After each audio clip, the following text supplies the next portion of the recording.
व्यथा पालटिछि पूर्त विभाग रास्ता नवीकरण पाई 25 कोटी व्यय बराद तथापि शीतल भंडार रे योजना।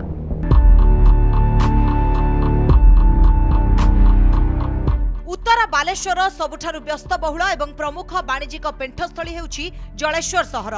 प्रत्येक दिन बालेश्वर विभिन्न स्थान समेत पड़ोशी मयूरभंज जिलू हजार हजार व्यवसायी और साधारण लोके जलेश्वर उपरे निर्भर करिथांती। सहर को संजोग करुवा एई मुख्य रास्ता एबे मरण जंता पालटिछि। रास्ता सारा केवल खाल खमा, प्रतिदिन छोट बड़ दुर्घटना घटुछि।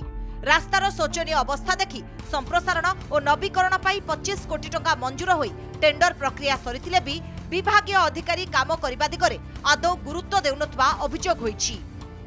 मु जहाँ शुणी गोटे टेंडर सरी किंतु से टेंडर कौटी अच्छी शीतल भंडार जना ना। खूब शीघ्र जब कम तुरंत स्टार्ट हुआ ताले बहुत लोग बहुत एक्सीडेंट भी होची मझे मझे रास्ता खराब हेतु।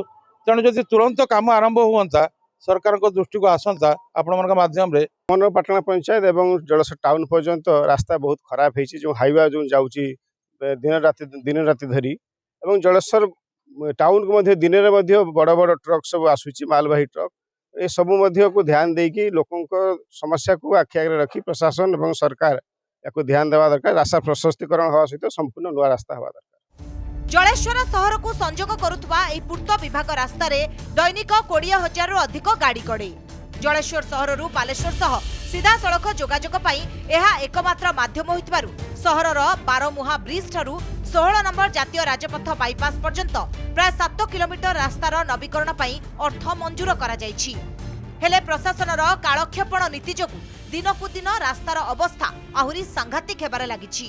एबे एमिति थिबा रास्तार अवस्था वर्षा दिने केते भयंकर हेबो ताहा सहजे अनुमेय।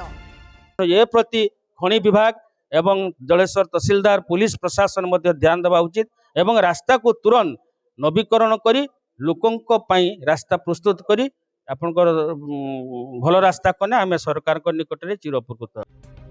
आगको वर्षा दिन आसुछि, जदि एई शोचनीय रास्ता रे कोनोसी बड़ धरणर अघटन घटे किंबा कहार जीवन जाए तेबे सेथिपाई पूर्त विभाग संपूर्ण दायी रहिबो बोली अंचलवासी चेतावनी दैछथि। बालेश्वर जिला जलेश्वर रंजन कुमार बेहरा रिपोर्ट, कनक न्यूज।